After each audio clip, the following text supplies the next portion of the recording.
السلام عليكم ورحمة الله وبركاته. External cervical resorption, case report and outcome-based strategy, published in Journal of Endodontics in 2026 by Pannkuk.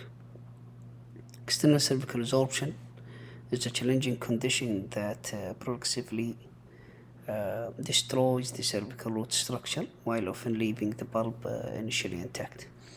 Traditionally, management relies on surgical exposure of the defect combined with root canal treatment. However, long-term outcomes remain unpredictable, with survival decreasing over time. Recent advances in CBCT imaging, microscopy, and bioactive materials have introduced a more conservative and potentially predictable approach. Current evidence and European Society of Endodontology recommendations favor surgical management of ECR. This approach has important limitations, including difficult access and deep interproximal defect, challenges in removing vascular resorptive tissue, and difficulty controlling bleeding. In addition, this approach relies on non-bioactive restorative materials. With recent advancement in imaging technique, microscopic technique, and bioactive materials, a predictable non-surgical approach has become feasible, which challenges the need to consider surgery as the initial treatment option. So this case report aimed to present a systematic outcome-based protocol using a non-surgical internal approach guided by CBCT and supported by bioactive materials with long-term follow-up. For the case, it's a 57 years old female patient was referred for evaluation of suspected resorption. She was asymptomatic with a history of orthodontic treatment.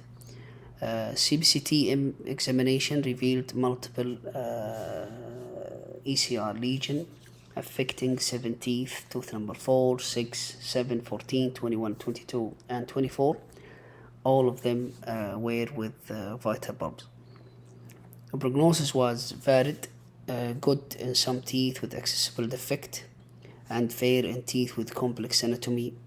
And tooth number 22, the prognosis was poor, which was planned for extraction. A treatment was completed under microscope using two-visit internal approach. In the first visit, cleaning and shaping of the root canal system. The access was guided by CBCT by detecting the location of the defect. TCA 90% was used for debridement and hemostasis, followed by calcium hydroxide placement. In the second visit, calcium hydroxide was removed and canal were obturated using bioceramic sealer, and then the defect was repaired with pydentin, followed by final restoration. At the follow-up, over 5 to 6 years, teeth number 4, 7, 14, 21, and 24 demonstrated successfully healing with a stable bone and no recurrence over this period. Tooth number 6 was fractured during restoration and was extracted and replaced with implant, while tooth number 22 had a poor prognosis and was not treated and subsequently extracted. At the follow-up in 2026, new ECR lesion were identified in additional teeth, tooth number 19, also in tooth number 30. Tooth number 19 presented with a large class 2 lesion and was managed non-surgically using the same protocol with pydentin repair